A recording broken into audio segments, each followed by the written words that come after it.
taken a deep dive into your child's IEP, and this is the real purpose of this. And what we really want families to hear is that this is a person-centered, or in this case, a child-centered approach. So with that, I'm going to go ahead and I'm going to let Susan start. She's going to give us a little background on how we got here. There's a quote from Maya Angelou, and it is, you don't know where you're going unless you know where you've been. So it's something that's like really been powerful and helped me on my journey. For me and my identity, as being a mom and being a teacher, being an educator, things really changed for me when I was in my mid 30s, and I learned that I would always known I was adopted, but I learned that I was given up in part because of my disability. And so that really got me interested in learning the history of what happened to people. Knowing that I was one of the people who were initially kind of sent away and then recalled back and then later adopted into a family. So knowing the history was really important to me. So in just a few slides, I want people to know that the rights that we have today were hard fought, and they can go away. And to give a perspective of just a little bit of time that people have had disabilities. So things started, in the 1800s, there were schools for the deaf and the dumb and the blind. Next slide. And things really, changed over times, and the change was very parent and family driven. So it's really important to know that our role as parents, as being equal members of this team, is really, really important. It all starts too with 1954 and Brown versus the Board of Education. And knowing that when that landmark case happened, and it was really that segregation, right? There is no separate but equal, and how important that is to be able to be included in your local and your community school, and how powerful that is. Next slide. This is when Section 504. So if you think about 504 plans, this is when this happened. So this was 1973. And I think it's really important to point out here who we see here in Washington, D.C. It really started with, oh, it's fine. It started really with the people who were in wheelchairs, right? And it really started with accessibility being seen as, can we physically get into the building? Can we get through the doorway? Is there a ramp, right? Um, and again, Section 504, this didn't come from people just happily granting people with disabilities the right to be in their community and to live outside of institutional settings. But it came from people going to the streets and protesting and having ally groups support them as they did sit-ins, and really crying out and saying, we want to be seen as equal and we want equal rights. Next slide. So when we think about IDEA and why we even have IEPs, this started with the Education of All Handicapped Children Act, and this is in 1975. So when I teach my classes and I teach about disability history to all of my students who are going through my education classes, I say to them, what happened before 1975? If you had a child with Down syndrome or autism and you went to the school and you said, I want to register my child, what happened? They had the right to turn you away. And that is the history. It was people staying at home, being refused their local schools, or being sent away to some other school. So I need families to really understand this, especially now when there is a lawsuit by 17 different states that is basically trying to say, take away Section 504. And everything that is happening today, that we really need to keep an eye on what is happening with education, with the Office of Special Education, understanding that things start, at a federal level, that things start with the laws, and then the states sort of run with it and create, everything within this framework. So this is very, very important. The next slide I'm going to show you might be disturbing to some people, but I think that it's powerful and it's necessary because of the history of disability and what has happened. And it's very timely right now there are concerns about Medicaid and funding for things that really help people with disabilities. So I think it's important to share this with you, and I just want you to be prepared. This is Willowbrook State School, and this is Staten Island, New York. And the reason I'm showing you this is that it used to be that people with disabilities, that our thoughts, the thoughts of the day was you keep people clean and you keep people safe, and then that is enough. And at one point, Willowbrook was seen as a model of what we should be doing with the disabled, and it was seen as a school, and families had their children living there. But what happened over time is the funding was cut and the funding was reduced. So Willowbrook and the story of Willowbrook, if you go Google it and you can go watch the expose that is on YouTube from the 1970s with Geraldo Rivera, uh, it turned into an atrocity. And I don't think there is any way to talk about the rights that children have today and the rights that disabled people have today without looking back at the dark history. And I don't know if people are learning about this other than, right, these little talks that we do. Are we really talking about what has happened in the past and what happens when you cut funding to people who are the most vulnerable people? And this was especially important for me when I learned in my late 30s and I got my information from the state of my adoption record to know that I was first seen as too disabled to be adopted. And I was born, um, early enough that where did I go and where would I have ended up? So it's really important that we check ourselves and really reflect on the judgments that we make in moments, in minutes about what people are capable of, and that really we think about education and living with the family and growing up in your community and how much that impacts and allows people to live full, vibrant lives and to reach their full potential. And that is ultimately what I really believe the power of the IEP is about. Next slide.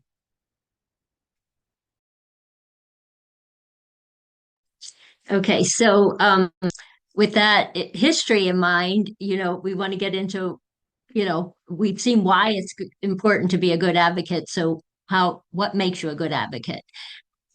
So it's being prepared, right? You don't want to show up to an IEP meeting and think you can fly on the seat of your pants.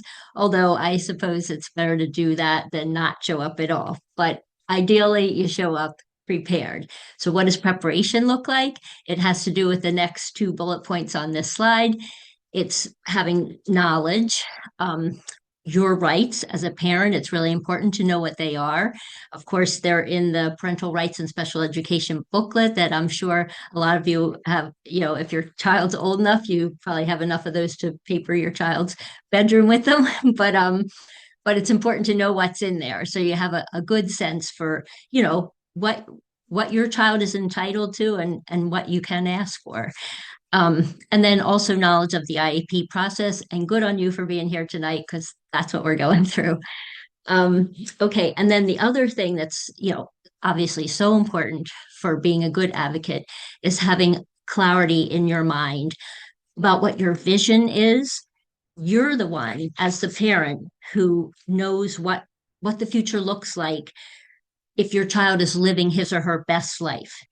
So, and knowing that, you know what to ask for to try to help your child get there. So those are ways to be prepared. Okay, so next slide, please. Okay, this is one of my favorite slides out of the whole presentation. To me, it's so important to nurture the relationships. Relationships, like so much in life, they're at the heart of everything we do. So you want to build a relationship with your child study team members. I think it's really important to remember that you as a parent bring an expertise to the table.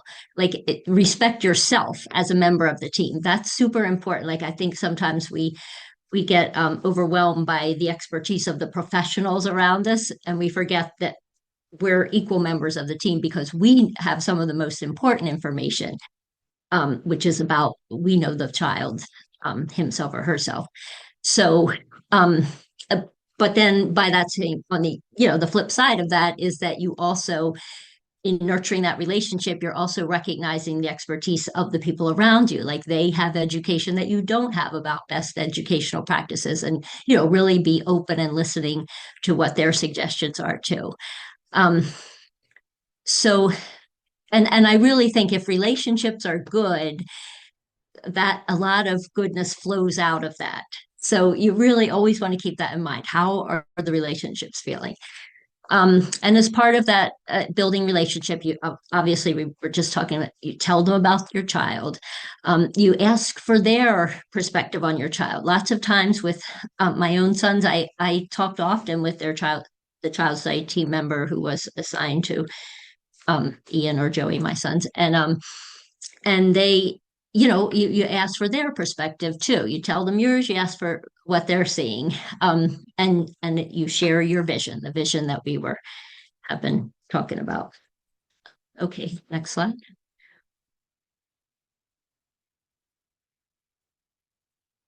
Okay, so in taking that child-centered approach, these are, if you're trying to put a vision together in your mind, these are questions you can ask yourself. You start, you ask, what are the most important things you want to see your child accomplish this year? What does your child need to learn to accomplish these? What supports does your child need to accomplish these? And what barriers exist that keep your child from accomplishing those? Those are all things that, can help you kind of put together that clear mind about what you're looking for. Okay, next slide. Okay, we're going to two tools here, and then I'm going to tell you a story of a vision thing that I did for my son. But anyway, this is a tool that Kathy wonderfully put the link. You can click there to get directly to these tools. It's lifecoursetools.com. They're put out by the Community of Practice, which is I won't get too much into that, but it's a nationwide thing, but it also exists in each state, and New Jersey is part of the Community of Practice. So we have a version of that in our state. And it's a way of helping families of people with disabilities to, kind of cultivate that vision for what does a best life look like at any point along the entire lifespan from birth to death. So this is a tool you could use, which is, super helpful for it helps you kind of clarify in your mind. The top box has the vision for what I want, and the bottom box is what I don't want. And, try to think when it says you try to think of that as what the child wants, what the child wouldn't want. It's very helpful with the what I don't want box, I think, to think about think of past experiences where things didn't go so well. Then, you can write those down. Like these are things we know don't work. So that's, kind of helpful in making you, helping you to kind of look up that trajectory and, put on there like where you're trying to go for your child. Okay, next slide. This next one I really like because it's so simple. This one, it's a one-page profile. This is put out by Helen Sanderson. Once again, Kathy put the link to it. I did one of these for my son. You can't really see it here, but it's, I love that it has a photo, like, because that, keeps your mind clear on who's at the heart of this form that you're filling out. And then the three boxes, one says what people like and admire about me. So, that's a really positive way to start. What's important to me. So there, you can put the things that, your child needs to be successful, and how to support me well. Like, how do I get there? Okay. I think we always want to keep in mind that you know that better than anybody else. That's And right. it's really critical. And what I found when I was working, which I ran a middle and high school for kids with autism, is we really appreciated this because this helped us work with the child much more effectively. Yeah. Okay. So I think before this we is go on to me. Oh, I'm sorry, before go we ahead. Okay, I was just going to say before we go on to the next slide, I was just going to tell a quick story about something that happened with my son when he was in middle school. He was still at Cape May County Special Services, and we were really trying to get him. What we really wanted was to try to get him included back in his home district, but we were getting a lot of resistance for that because there were some pretty significant behavior issues at the time, which we knew were a lot because we could tell it was the place, like he wasn't happy in the school and he doesn't have the verbal skills to say he's not happy there. Anyway, so I had this idea, and this is, again, a vision. He's like lean and lanky, and I started thinking, he would probably be a really good cross country runner.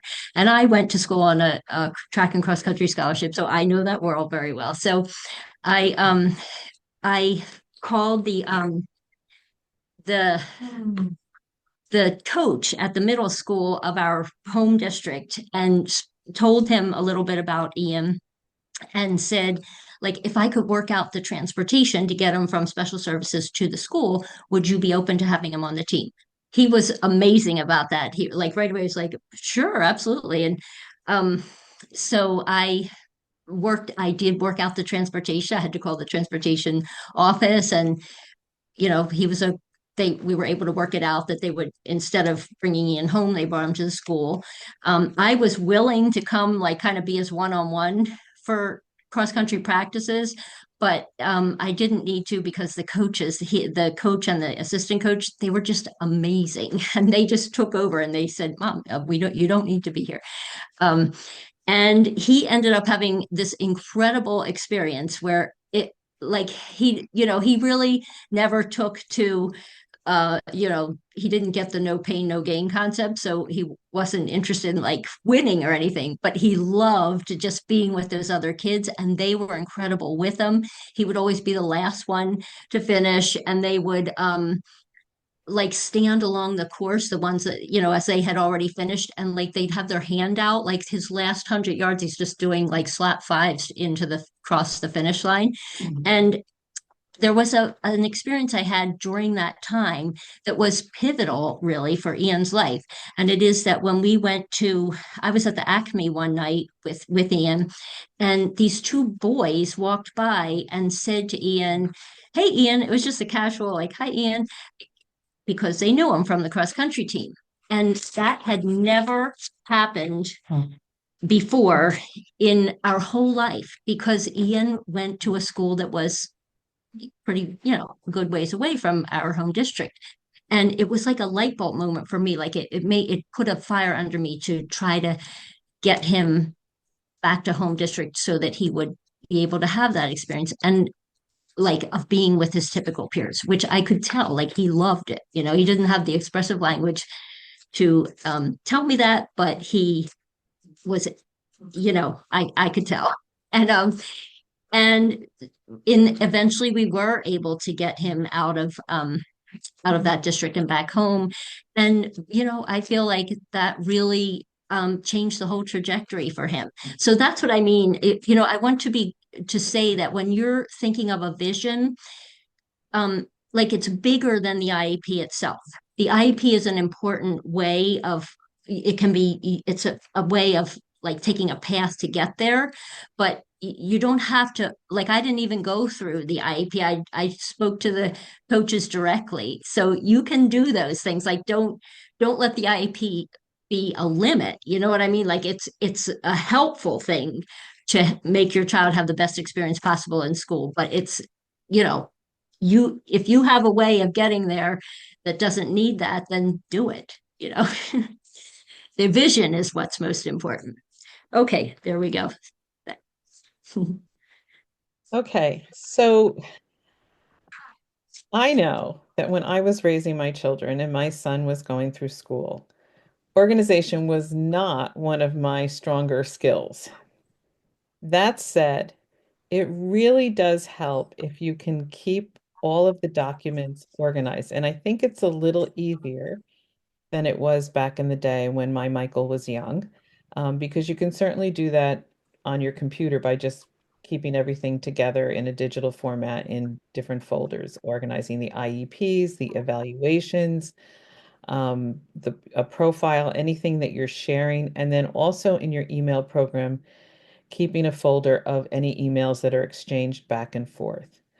I personally still like the old binder method. I have volume one, two, and three on Michael, and I keep all of those types of things now that he's an adult. It's not an IEP, it's an ISP. But I still keep all of those things organized so they're at my fingertips. And we're going to talk about why that's so important um, in a few minutes as we go through the IEP. So I wanted to just put this link here.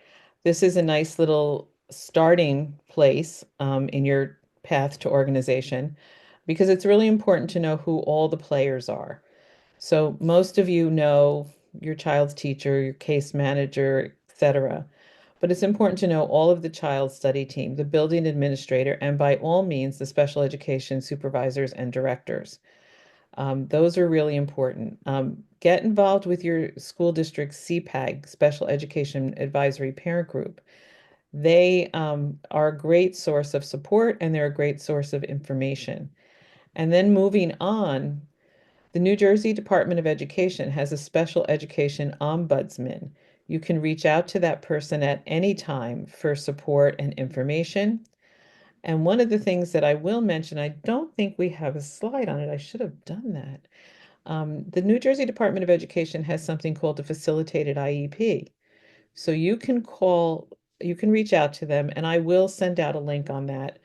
And not that they will come and they will facilitate your IEP meeting, which means they'll kind of help bring people together. They'll help the discussion remain focused and come with good outcomes. And that is a free service through the New Jersey Department of Education. So the link for this is here. And now we're going to talk a little bit about how we got to the IEP process. So there are a lot of meetings that happen with an IEP. So first and foremost, at some point in time, your child was referred to the child study team. That referral may have come when they came as early as when they came out of early intervention. That referral may have come somewhere else along the line. And for some families, they might be thinking about, should I make a referral now? Anyone can make a referral to the child study team. It can be the parent, it can be the teacher, it could be the team themselves. But keep in mind, when you make that referral, you want to do so in writing. I've worked with many families who have said, well, I asked for a child study team evaluation, but there was no paper trail of it. You want to make sure that you do that in writing with a brief rationale as to why you think that's important. Once that referral has been received, they have 20 days to respond to that. And they will respond to that by scheduling um, a referral meeting where they'll talk about whether they feel it's necessary for a full evaluation. And if they do, then you'll move on to the next meeting, which is called an evaluation planning meeting. So keep in mind that your child cannot be evaluated without your permission. And at the evaluation planning meeting, they should have all of the people that will be evaluating your child available, and they should explain what those evaluations will entail. So the big three that are always done are the psychological, the learning, and the social. Socials aren't always redone as kids are getting their triennial reevaluations. Um, but there can be additional. There can be a speech and language. There can be an OT. There can be a PT. There could be a neurological or a psychiatric. The point is you want to ask for the evaluations that you think are important to having a good baseline and a good understanding of what your child's needs are. Once they agree to evaluate, they begin the evaluation process, and they have 90 days to complete that. So keep that in mind. And that's 90 calendar days, by the way, not 90 school days. So keep that date in your calendar so that you know I signed off today. If you signed off today on March 3rd, they have to be done by June 3rd. And what they also have to do is they have to have those reports to you from every evaluator at least 10 days prior to the meeting. So the next meeting will be called the eligibility meeting, but you want those reports 10 days prior to that. And if they don't do that, they're out of compliance. And the reason for that is pretty obvious. You want to be able to read those, digest them, know what your questions are, and most of all, read them under the pretense that, does this sound like your kid? Does this sound like it's a good picture of your child? So you'll read those reports and you'll be ready with your questions. And at the eligibility meeting, the evaluators will go over their reports. They'll answer any questions that you have about the results of the evaluation. And then they will determine at that meeting whether your child is eligible for special education services. So if they do not determine that your child is eligible, then there's a discussion to be had about that. If you disagree with that, at that point, you can exercise your parental rights, and we'll talk a little bit more about that later. But let's assume that they are determining that your child is eligible for special education services. They most likely will go immediately into meeting number 2 for the day, and that will be an IEP meeting. So keep in mind that the purpose of an evaluation is to really get a good snapshot of what your child's needs are. Where are they functioning? How do they learn best? A good psychological learning will help you determine, is your child an auditory learner or a visual learner? It will have a good picture of what your child's needs are, how to best support them, and where the starting point should be for the development of an IEP. That's your baseline. So now we're going into an IEP meeting where there's going to be a determination of goals, objectives, modifications, related services. You are an equal member of that team. So that's where your input. I know sometimes you walk into a room and there's a lot of people sitting around the table and it looks a little intimidating. Um, don't let them intimidate you. You are there, you have input, and that is a critical, critical part. So they should give you an IEP draft at that IEP meeting. Keep in mind, if this is the first IEP ever for your child, you have to sign consent on that.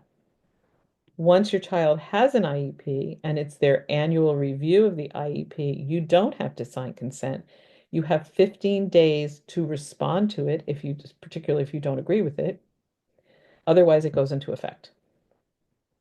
Some states require a signature annually. We are not one of them. Once all of that, parents very often, I find, come in wanting to talk about placement first. But you can see that placement is all the way down the bottom here because the placement should be determined by what the needs of the child are and where those needs can best be met. So sometimes parents come in and they say, I know a school and I want my child in that school. But if the district has a program within district that will absolutely meet that child's needs, that's an appropriate placement. So that's why you want a strong IEP, because you want that IEP to really lay out what the needs and the supports and the services that your child needs to be successful so that you can be sure that the placement is matching those needs. Okay. So, Maria, I think this was you. Was this you or is this me? Me? Okay. I think that was you. Yeah. So when do you evaluate? So obviously initially upon referral, we've already talked about that. And then the district needs to discuss evaluation with you every 3 years, and that's called the triennial. So sometimes I've had a lot of experience where districts come to the triennial time period and they say, you know what, your child's going to remain eligible. You really don't need an evaluation. Think long and hard about that because you really want, I'm kind of jumping to the bottom bullet here, but um, do you really want another capsule in time as to where your child is and how they're doing? And more than likely, the answer to that is yes, particularly if you're getting close to those graduation years. That is essential. And I've come across several instances recently where somewhere close to, senior year or for children that are staying from 18 to 21, the district has said, nah, you don't need to evaluate. Say no, I would like an evaluation. Those evaluations are helpful for you to get services as your child graduates, and it's also important to the development of your IEP. But keep in mind, it can be a little more frequently sometimes than 3 years. You can really ask for a reevaluation if you have a good rationale for it anytime after 1 year. So if you're questioning progress or if a new need arises, you may feel that you need another evaluation. You can request that. You don't have to wait till the 3 years is up. So please keep that in mind. Um, you really don't want your child evaluated year after year after year. That's a lot for them. But if there's an issue and you really are concerned about a specific thing, or again, something changes with your child. Sometimes the kids change, especially as they get towards adolescence. You may feel that I can't wait 3 years. I really need to know what's going on with my child now. You can ask for that. So again, just keep in mind that if you decide not to evaluate, and I'm going to be very honest, there was a point in my son's life where I said, no, we don't need to reevaluate at this point because I know he will remain eligible. My son has very, very complex needs. He's not verbal. There was no question that he would remain eligible for special education. Certainly, if they're starting to say to you that we don't know if your child is going to remain eligible, tell them you want the evaluation to prove it. So, and keep in mind, you have to sign off on not evaluating every 3 years. So they will give you a form. And I've come across some families who didn't realize that that's what they were signing off on. But you have to sign that say, I am agreeing not to evaluate my child at this time. Okay? Oh, can I add one thing there, Go Kathy? right ahead. There is, and I consider this to be advanced advocacy. If you disagree, right? This is for the strong. If you disagree with the school evaluations, then you have this opportunity to request an independent educational evaluation. And I find that to be incredibly powerful, especially and really helpful, especially if you have a student with a learning disability like dyslexia, especially because, as we're going to see coming up, schools don't diagnose.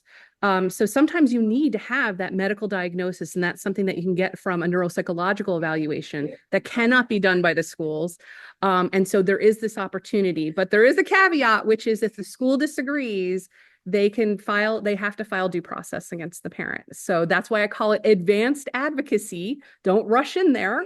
But if it's something definitely that you need, it is an option.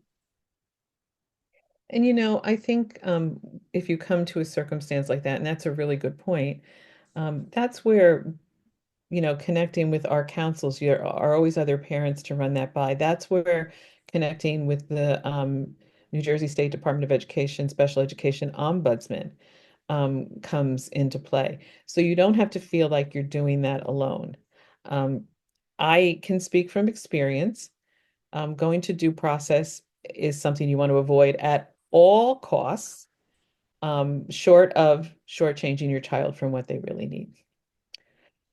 So just a couple points I want to make here. School style child study teams do not provide medical diagnoses.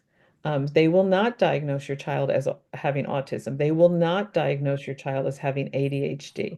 And it's important to know just because a medical doctor diagnoses as such, that doesn't mean necessarily they need an IEP. What the school district does is they evaluate the child's educational needs. So there are many kids who are diagnosed with ADHD and do not have an IEP. They might have a 504. And there are kids with autism that don't necessarily have an IEP, they may also have a 504, or if they're functioning and they're doing well, they might have neither. So those diagnoses are important and they're important to share with the school district, but that's not necessarily the only rationale for having special education services. So the child study team evaluations are meant to look at educational needs. There's a big distinction here when you have related services, which are speech, PT, and OT. Those services are meant to help the child function in school. That's a distinction that sometimes families who have kids with very complex needs, complex physical needs, struggle with. So PT is not meant to be rehabilitative in the school. It's meant to help the child navigate, function, and have the motor ability to access the educational curriculum. So keep that in mind. Um, Student classification is based on the results of the evaluation. So when they start to develop goals and objectives, you should have a direct correlation between what the needs were that were identified in the evaluations to the goals and objectives and the programming that's being developed. That there should be a direct line from that. I put the link here for the New Jersey Administrative Code. If you want to see all of the New Jersey classifications, and there are a number of them, you can click there and that code, it's also in your prize book. So student classification has to fit into those New Jersey classifications that are defined in the code. So a lot of times when a child with ADHD gets an IEP and is considered to be eligible, a lot of times they're classified as other health impaired. If they have multiple disabilities, they might be classified as having multiple disabilities. Um, Sometimes children with autism also can be classified as other health impaired or as having multiple disabilities. They're looking for the classification that's going to fit the educational needs of the child.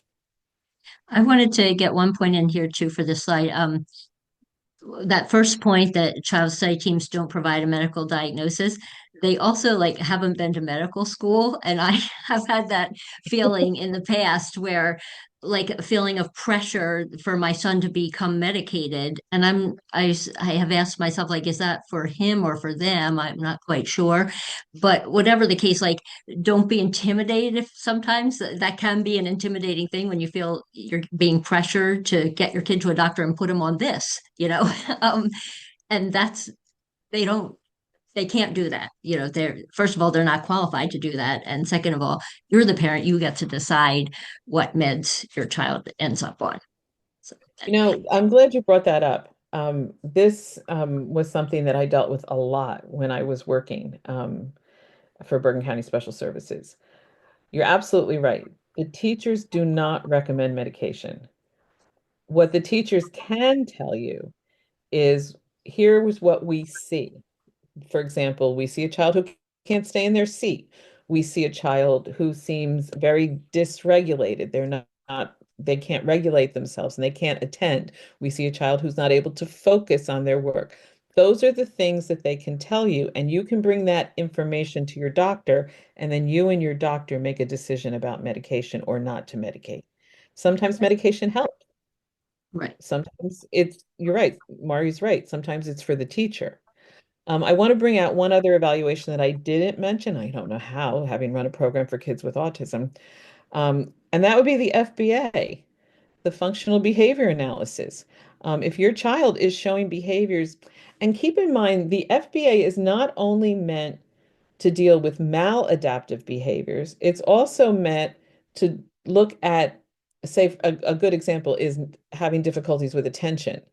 And how can we increase the behavior that we want to see? So it's not only to get rid of behaviors, it's also to increase behaviors that will make the child more available for instruction. Okay. So the purpose of the IEP is clear. It's to establish clear, measurable goals and objectives for the student, and it's to state the special education placement, related services, supplementary aids and services that the school will provide for the student. So, very often, there's a number, we're going to go through the IEP coming up, but I'm going to show you all the different places you want to look to make sure that things are documented. So, um, this is sort of repetitive, but well, not really. So, particularly if you've had an IEP, and this is now your annual review. This is what we're now talking about, is the annual review. So, the thing about the annual review is they should be talking to you at that meeting about where your child was and now where your child is, and what progress has been made specific to the goals and objectives that are in the IEP.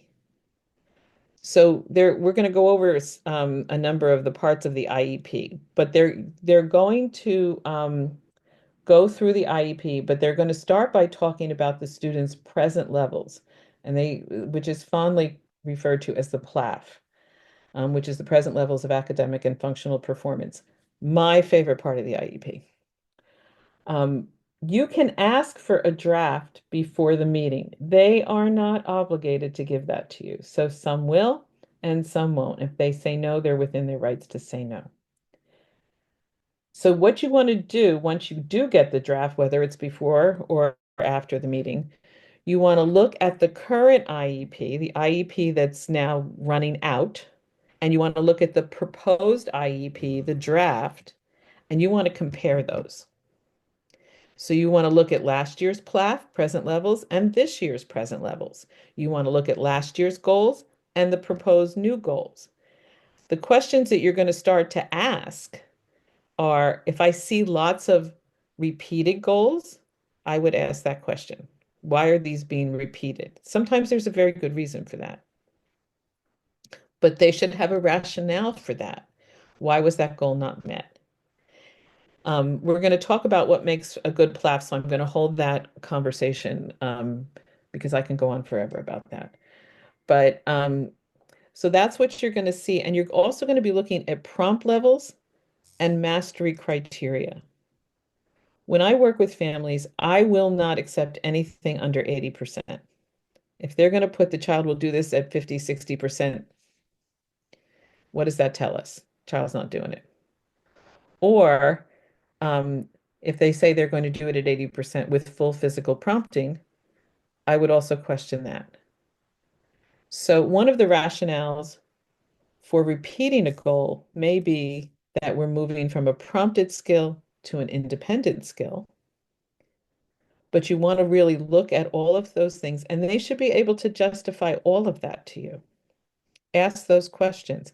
And if you don't ask them at the meeting, that's fine, because if you're being given a draft at the meeting, you didn't get it ahead of time, you want to go home and digest that. And then you want to send a follow-up to them. Send a follow-up email. Here are my questions. Here are the things I don't understand. Here's the things I need clarified. And the other thing I will mention, which I don't have a slide on, I have gone to IEP meetings where the district has said, okay, we have 30 minutes and that's it. If you can't get through everything that you need to get through in 30 minutes, just simply smile and say, thanks so much. We'll do the 30 minutes and then we can schedule a follow-up. This is an annual event. Yeah, I'm assuming you're not going in for reviews every week. You need to get through the things that you do. We're going to talk about a parent input station. It's helpful to send them a parent input statement ahead of time so they know what you need to get through. But so we will talk about that. Oh, can I add one thing to that, Kathy? Add. Thank you.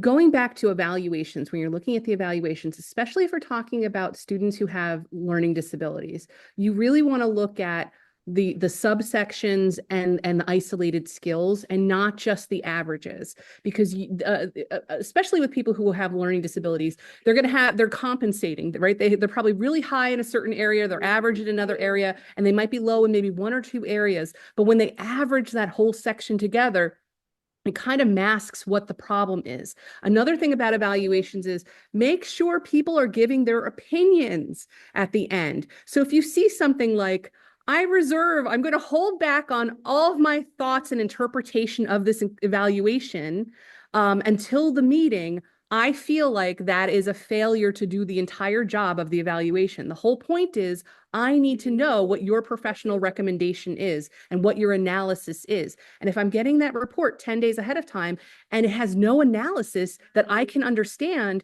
then it's a major problem for being able to participate in an equal and meaningful way in that meeting. And I think you bring up a really good point, and almost all districts do that. Almost every final paragraph in an evaluation report, and I read a lot of them, the conclusion is the results and the recommendations will be shared at the IEP meeting. And if you're not going to fight that fight, then sit there at the IEP meeting and say, what are your recommendations? And why are you recommending this? So I know that a lot of back and forth goes, happens between how many therapies. I would go through this all the time when I was working. I would have families come in and say, I want 5 therapies, I want 5 speeches every day. And there might be a rationale for that, but be ready to give that rationale. And if they're recommending 2 therapies, then you ask their rationale for that. And then in the end, it's all about progress. So if you agree to stick with their recommendation, even though you might not be so thrilled about it, then keep on top of them. It's all about progress. If the child's progressing and you see that progress, then great. If the child's not progressing, then we need to revisit that. And you can revisit that at any time. Please keep in mind, just because it's an annual review, you can ask for an IEP meeting at any time. So if you are not seeing progress and you're only 4 months in after your annual review, you can ask for another IEP meeting. So keep that in mind. Okay, so what are the key components of an IEP? So there's the PLAF, the present levels of academic and functional performance, the statement of measurable goals, how the goals are going to be measured and how they're going to be reported. So I'm going to do this at 80% and it's going to be based on data sheet. It's going to be based on teacher observation. How are they going to report that? The statement of special education and related services, supplementary aids, etc. Program modifications, and there's somewhere in there should be a statement of parental concerns. And make sure that it is accurately written as your concerns. If your child is 14 or over, they will also have a transition plan. So that's looking at transition to adult life. Okay, so this is pretty much the front page of most New Jersey IEPs. Um, this is a blank, obviously. Please look at this for accuracy.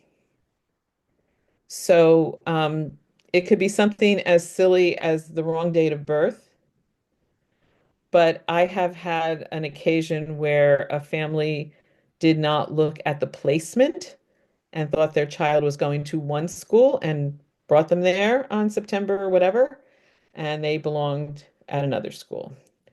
It will also tell you, so the classification will be here. What is your child classified? Is it other health impaired? Is it autism? Is it specific learning disability?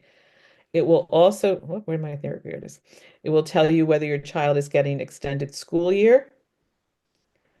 Um, when the most recent annual review was. So when was last year's meeting? Just know that they have to do that before a year from that date. It'll tell you that right here. And the most recent reevaluation. So if you want to know when your child's last triennial was, that's where you're going to find it. And then right under that, they're going to tell you when the next reevaluation is due. They're going to talk here about projected start date, modifications. All of this will be filled in for you. So check it for accuracy so that you know that that's correct. So again, we have the projected start date. Is there a behavioral intervention plan? That's a tricky one. If you have a staff that's writing in the PLAF or telling you constantly that your child is having behavioral needs or having behavioral issues, they need to do an FBA and to think about a behavior plan. Are there modifications, supplementary aids, assistive technology? That's another one. If a child's using an AAC device, yes, they have assistive technology. If they need to do text to speech and speech to text in order to do their work, yes, they need assistive technology. So make sure that all of that is correct. Um, so this, I'm going to go through this quickly because I don't want us to lose time on some of the more important points. So here's where your classification is going to be. Again, extended school year and all of this information. So now we get to my absolute favorite part of the whole IEP, and that is the PLAF, the present levels of academic and functional performance. So it should talk about how your child is performing in any area for which they have IEP goals. So if they have English language arts, they have math, they have social study goals, there should be a section in the PLAT that goes through all of that. And we'll talk about what it should say in a minute. How is the child doing on non-academic skills, such as skills of daily living, behavior, socialization? The PLAF is the basis for writing the new goals and objectives. That's where you're starting right now. This is how your child is functioning at this moment in time. And where the goals and objectives are going to tell us where we're going next. And this is a blank of it. So let's just talk about what it should and should not tell you. It should talk about the impact of the child's disability on their performance. It should talk about their strengths, and it should talk about their academic needs and what their measurable progress is. What it should not tell you is it shouldn't be, and you'll see an example of this in a minute, but it should tell you what your child is doing.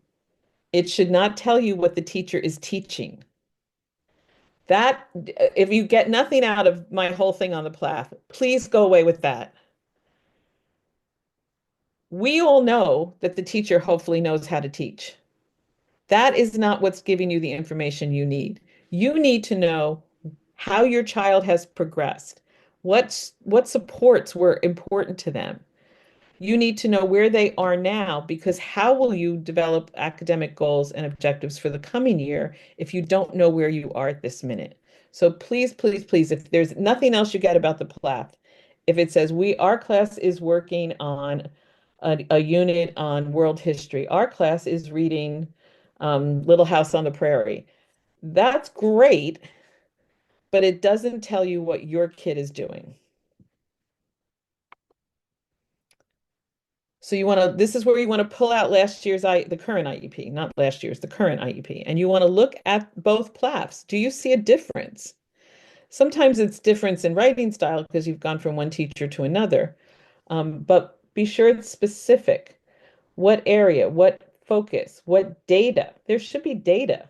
If you can't figure out from reading the PLAF how your child is doing, say, how do you know that? Ask that question. How do you know my child has made progress? Because, they might say something like, oh, Johnny's done really well this year. Well, great. We're happy to hear that. How specifically? That's what we need to know. What works for the child? What interferes with progress? Make sure it directly addresses the goals and objectives. And then think about, are you seeing this at home? Because something's not truly mastered until you generalize it in all. So if they tell you they are doing long division at 100%, and then the homework comes home and it's like, yikes, I have to sit there and go through every single step, and it's painful, and see no evidence that my child can do this independently. That's what you need to point out to them, because then it's not a mastered skill. Okay, so this is an example of a PLAF, and I'm going to try and go through these quickly. because without reading the whole thing to you, but basically this, I'm just reading which one this is. It's saying that the child knows the routines of the classroom. He gets along with his classmate. He often gets up and comes to talk to the teacher during lessons. But here, as we go down, he, according to the teacher's college assessment, he is reading at an AA level. That's concrete information. And then you want, where was he reading last year? That would be my next question. So, are we seeing growth? Um, he's able to retell a story after it's been read to him. Again, a concrete thing that they're telling you. So that's the kind of things. Then they will go on to say specifically, he's working on letter identification. Here are the ones that he knows. Here are the ones that he doesn't know. That's concrete. So you want to look back at last year. Maybe last year he didn't recognize any letters. So now we have made progress. So those are the things that you want to look at. Are they concrete, measurable things, as opposed to something kind of vague, like he's doing really well.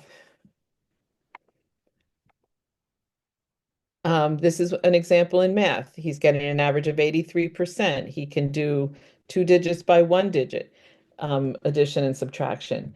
These are clear benchmarks. This is what you want to see in a plat. This is what you don't want to see. He's a pleasure to have in class. I got one years ago that said Michael was a very well-dressed young man. That has nothing to do with anything. Um, our class is learning to solve addition and subtraction problems, up to three digits. We just introduced multiplication and division problems. This tells you what the class is doing, but it does not tell you what the child is doing. That's the distinction.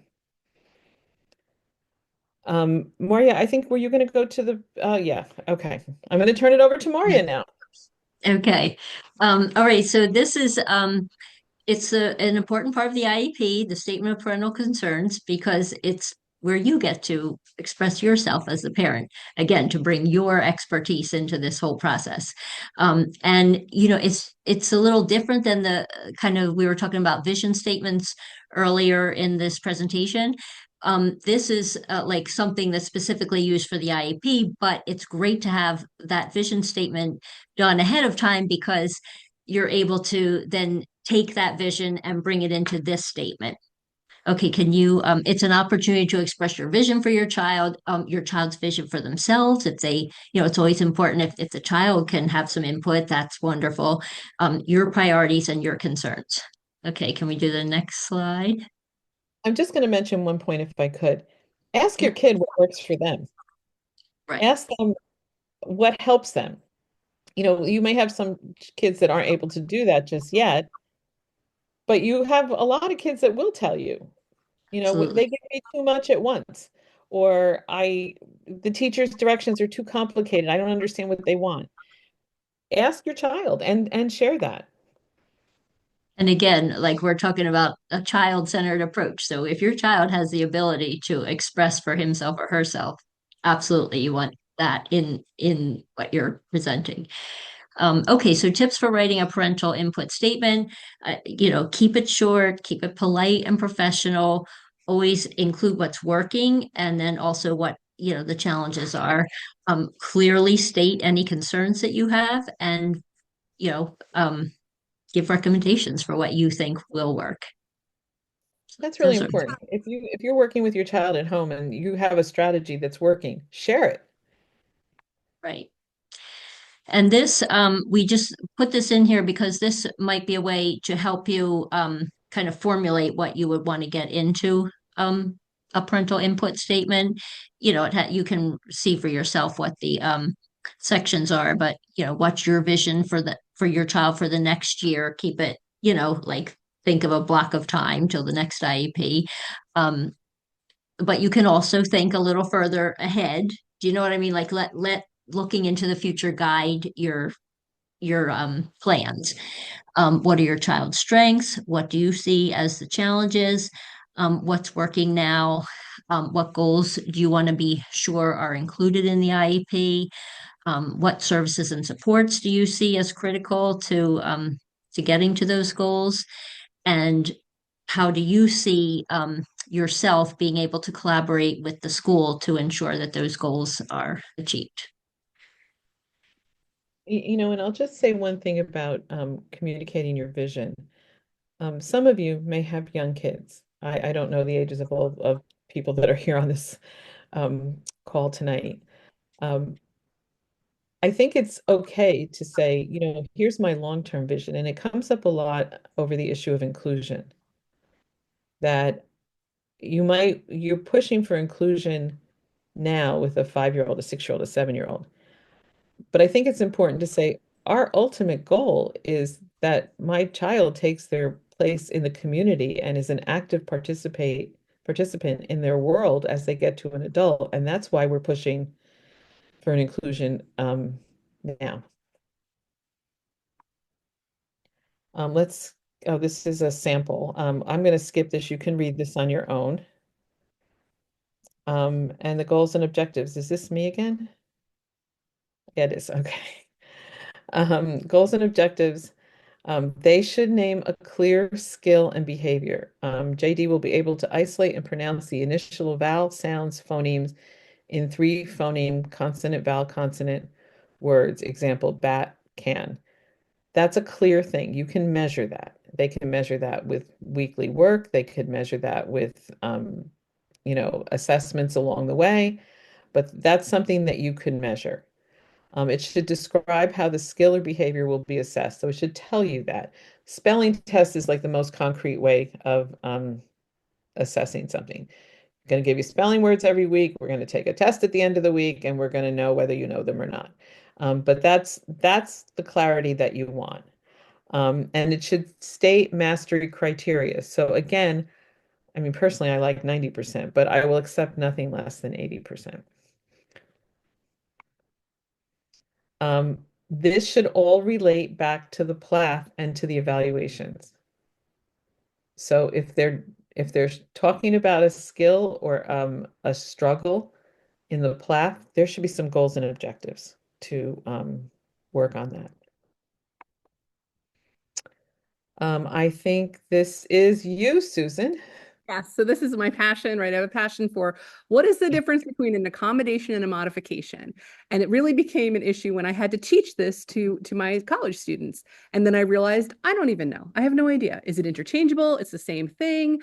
And then I had to try to figure this out in a way that was like very simple for me, that was memorable for me. Because I see it being done wrong all the time. And for me, the way to think about it, because people talk about it's leveling the playing field, and then I'm like, I don't know sports. What does that mean? Right. So for me, it is if you're modifying something, and we're talking about, right, we're talking general education. If you have a second grader, we're looking at the curriculum for second grade.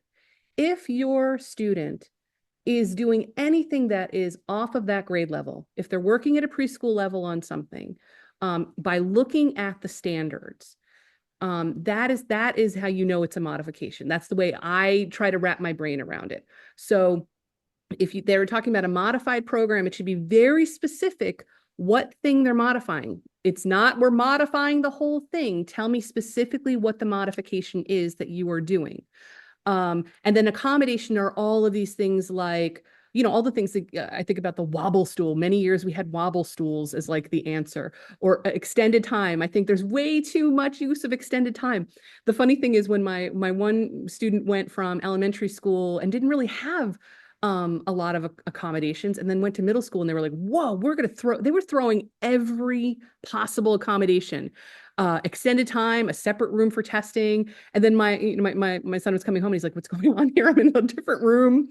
They're giving me extra time. I don't need the extra time. Right. So it has to make sense, and it has to be tailored to people. So accommodations are all these things: a weighted pencil, taping the paper down, extended time. I like for people with ADHD, frequent check-ins. How are you doing? Right? Because often it is they have no awareness of where they are and what they're doing, and can't monitor themselves. So that is something that is really a point for me to think about. So often there will be way too many things in the modification category, and then I have to say, no, no, no, no, no, no, no, no, take it out, take it out, take it out, take it out.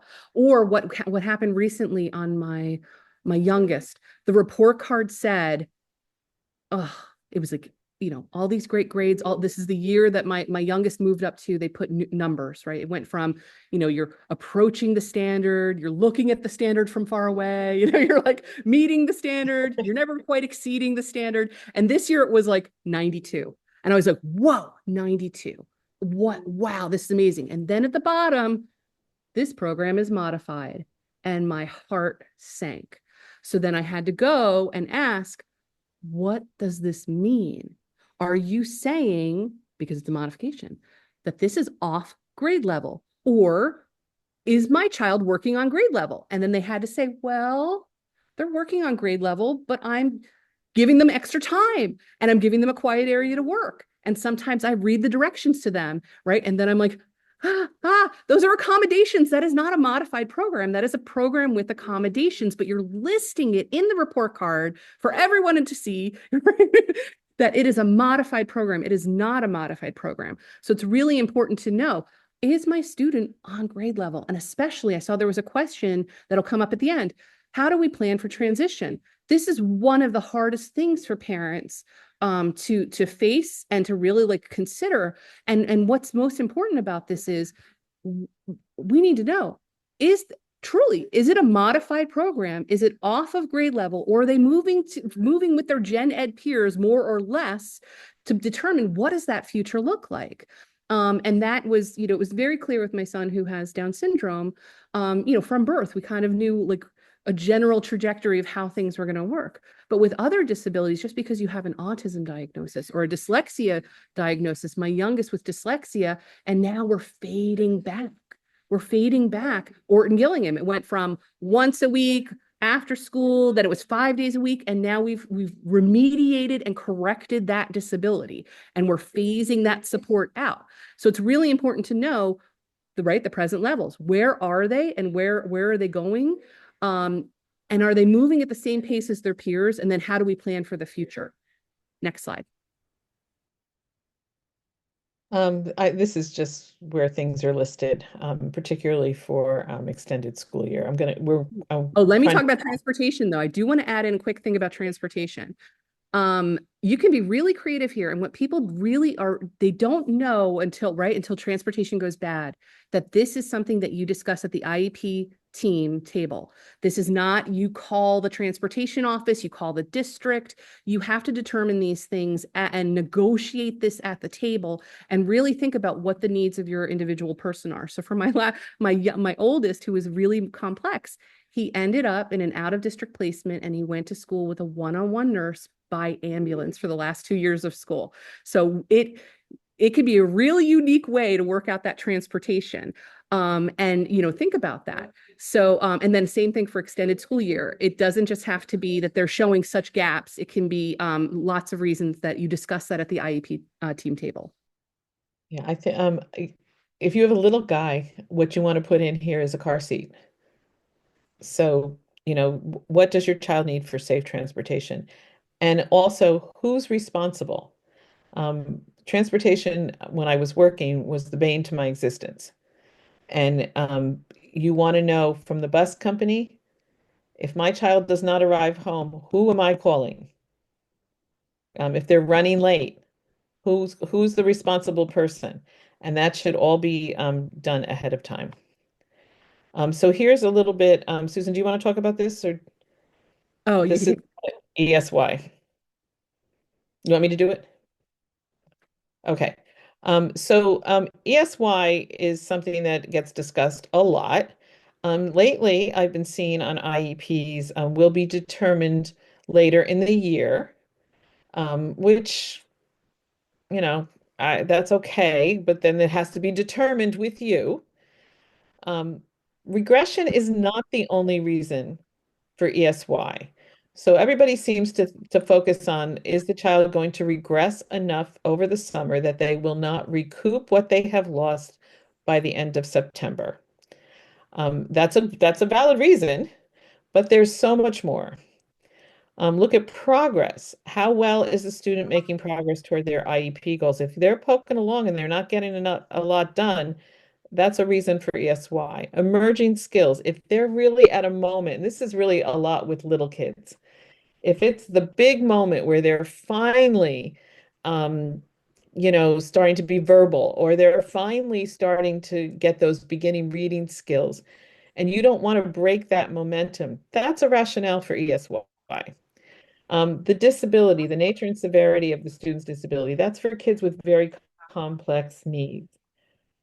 Behavior, if the student's behavior is interfering with their learning and that you need to keep that momentum going to keep those behavior skills moving along, that's a reason for ESY.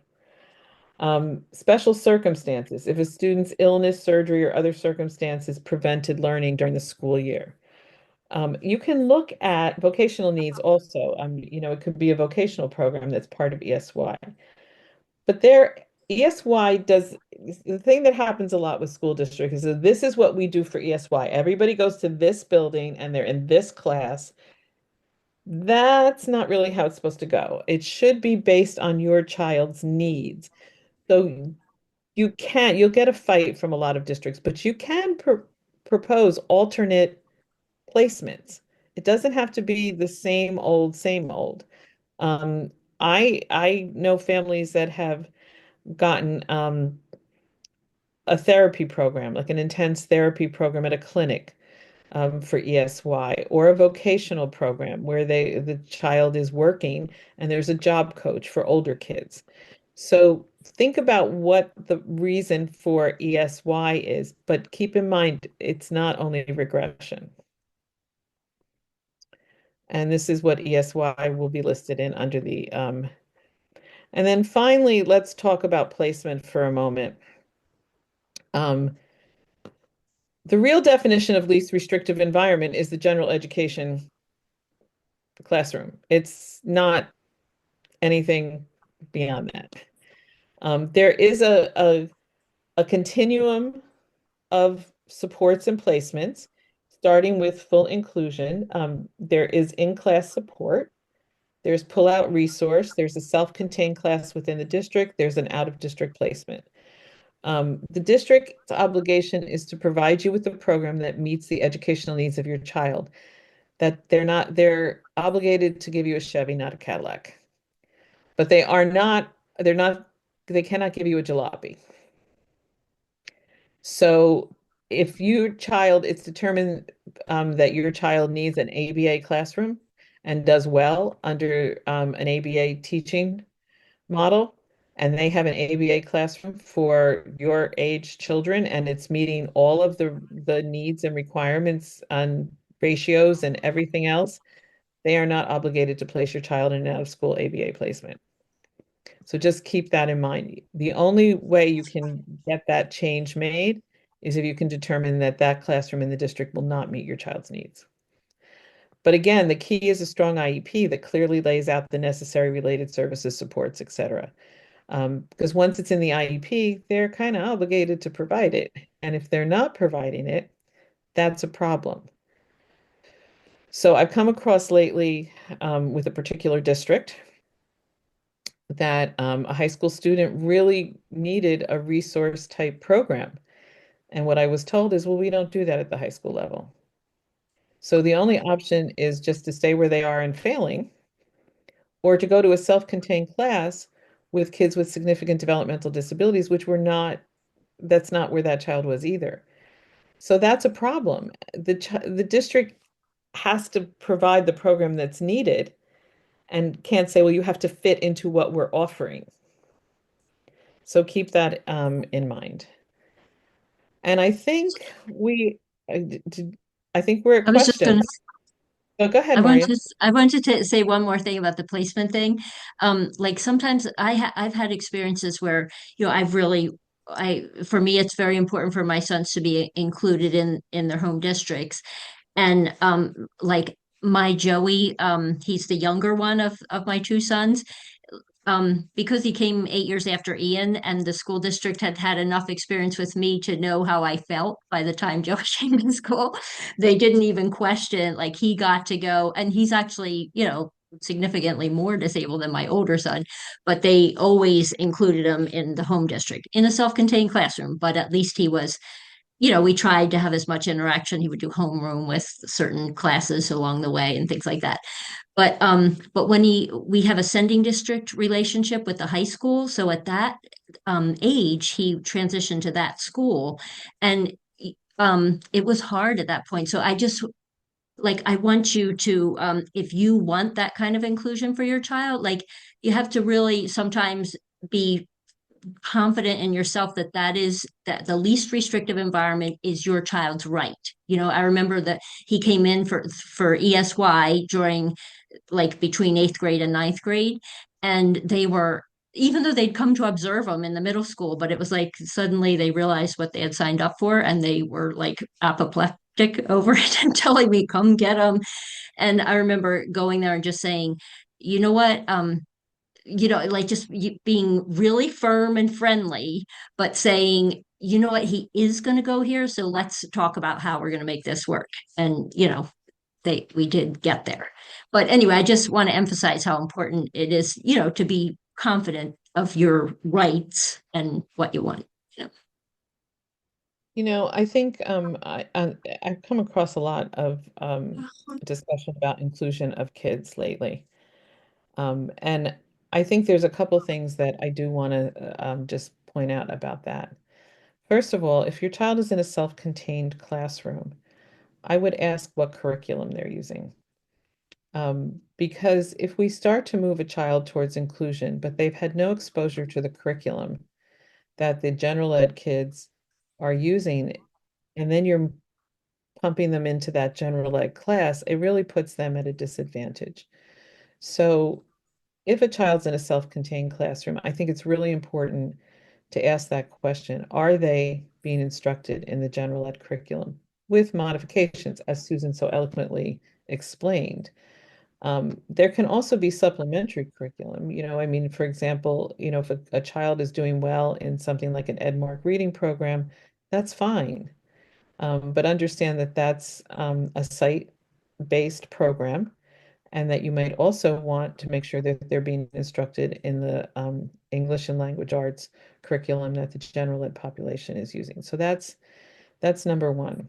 And some school districts will tell you that they have a criteria before a child can be included. They really aren't supposed to do that. And I think that, I would question that. I guess I'll leave that at that. And I'm going to stop the share and I'm going to look at, hold on, we're going to find questions here. Where'd they go? They went down here now. Um, all right, so let's see where we are. Question number one. What tools, assessments, planning tools do you recommend to help me to design the transition goals, statement objectives? Transition planning has so many areas that I would like to understand how to prioritize. I think one thing that I didn't talk about in the whole assessment thing is when your child gets to transition age, you can ask for a transition assessment, a vocational assessment. So that's one thing. And do either of you want to jump in on this? No? I think just to say that, I'm all about backwards planning. Like where do you see them at age 21? Where do you see them at age 20? What do you see them doing at age 30? And start thinking about that immediately, right? Way before 14. Because if you're like, hey, I have this goal for them and they're out in the world and they're living independently, then what do you need to be doing in kindergarten and first grade to get to that place? So I would waiting till 14 scares me. I feel like it's way too late. And sometimes when I read other people's IEPs, I'm like, I don't have a firm understanding of the present levels, what they're capable of doing, what these evaluations are even saying. When we get these evaluations that are very, very murky, I'm like, whoa, I don't even know what direction we're going in. Are you going for a DDD full budget, or are you going off to school somewhere? So that's start thinking early. And I think that goes back to our discussion on the vision. What is your vision? And starting to, I'll ask that of families at times, and they will say, my vision is that my child's going to work. Okay, great. So do we have an idea of what that child would like to do? Do we have an idea what kind of skills that child brings to the table now, and what are the barriers that might make that difficult. When I was working, what we found, which was really interesting, we had a lot of kids that had internships at Holy Name Hospital in Teaneck, and they worked fulfilling the orders for the different floors. So if they needed whatever they needed, the kids aced that. Oh my gosh, they were amazing. The hospital couldn't say enough. They did it faster than anybody else. I mean, it was amazing. But if they got off the elevator on the wrong floor by accident, they were lost. If they had to sign in a certain office, they had trouble finding that office if they weren't being guided there. So we realized those were the skills that we had to work on.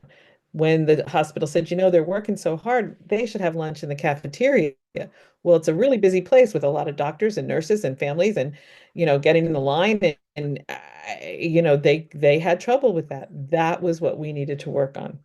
So you have to look at all of those things, and that's all part of a transition plan. Travel training can be part of a transition plan. How's your child going to get from point A to point B? Um, and push them. You can start with DVR as young as 14. There's something called the pre-ETS, pre-vocational, pre-employment program. It's called pre-ETS. And DVR can become involved with your child and start to do some of those assessments as well. Many of the districts will kind of put that on the parent. You put that on your IEP. So that's that. How should I confront when they say your child is making progress? You can see the IXL result. It's a website, and all the answers are already there.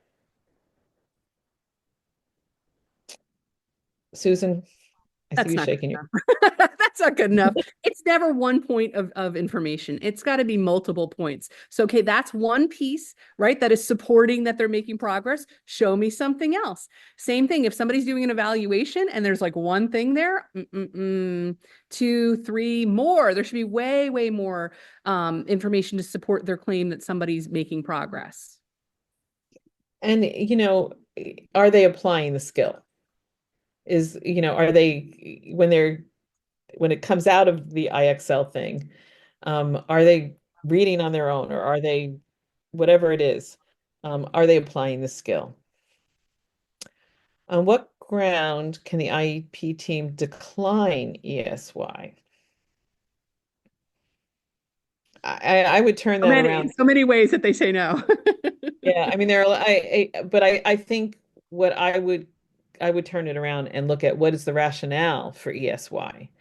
Is it regression? Is it progress? Is it one of those many things that we listed?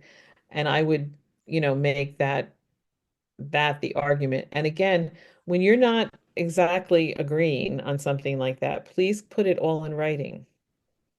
And if you formally request ESY, they need to give it to you in writing back on something called a prior written notice as to what their rationale is. So, don't just make it a conversation. Very often I hear, and I would, even when I was working, I would, have a parent come in all upset. And they say, well, I asked the teacher about this, or and she said she would look into it, and now I don't know. There's no paper trail. So, and don't hesitate to copy the director of special services on that. It doesn't have to be only to your case manager. Copy everybody, because sometimes case managers, their directors will look at a note like that and they'll say, you know what, I think we can rediscuss that. Well, let me see, where are you? What if they don't qualify for an IEP, but his academics is showing otherwise and failing all subjects? Well, if they're failing all subjects and there's a pattern of that, so if it's one marking period of failure, that's one thing. But if they've been failing, um, you know, previous school years, previous marking periods, I'd say, look, there's a pattern of failure. This kid is not being, I put this in writing. We are requesting a full child study team. And then when if they respond no in writing to you, I would probably file for mediation and due process for that. And this is And where I will. in that sort of, is it 504? Is it an IEP? And they're like, they're not doing well with the accommodations. So this is where the evaluations really matter. Seeing, getting an outside, a medical evaluation to see if there is ADHD or a diagnosis that way is really helpful. And then, the difference between having the 504 or the IEP is, you have the disability, it's making an impact, and then you require special ed to make progress. So if people are not making progress on that 504, that's the argument to move over to the IEP. Yeah, and I would always, with a 504, that sometimes they're not read. And I would just make sure that you've reviewed that with your child's teachers and whoever coordinates the 504s in the district, um, and make sure that those accommodations are in place. And also the thing I see sometimes with 504s, I don't know if either of you want to chime in, I call it the kitchen sink. It's like they throw every modification and accommodation they can think of, into that 504. And I don't know, does this child need 25 accommodations?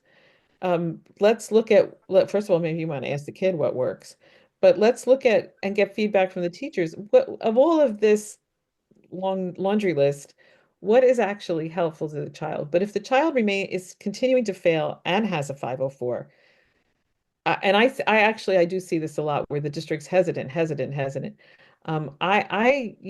where you're getting close to exercising your parental rights. And sometimes I will say this, when you file for mediation, they say okay, because they don't want to go to mediation and due process any more than you do. Is executive functioning included in NJ? My child never writes his homework down, asks me to message a teacher for assignments, cannot get organized, leaves his coat and water bottle in school, etc. Susan, I see you. Yes, this is my house. This is all of us.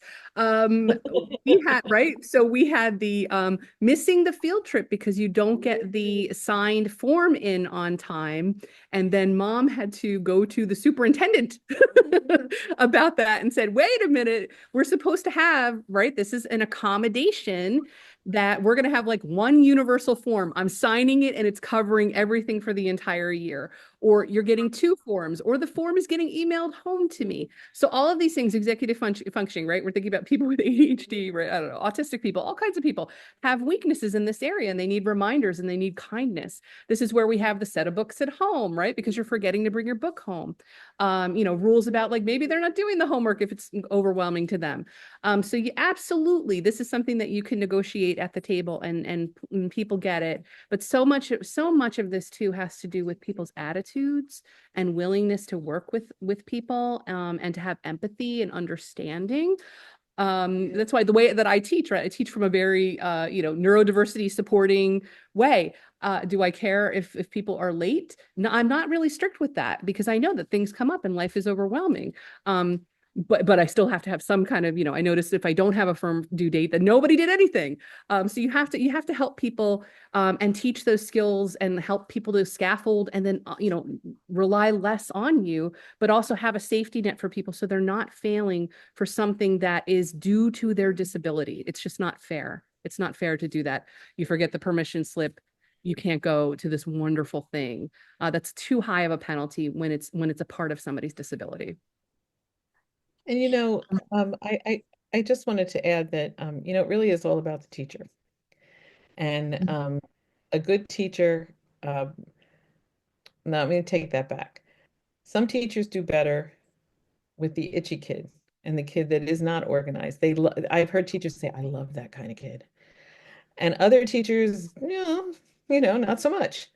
So I think as you're moving from grade to grade and class to class, there's nothing wrong with saying, this is my kid, and I'd like my kid to be in a class with a teacher that will do well with this kind of kid.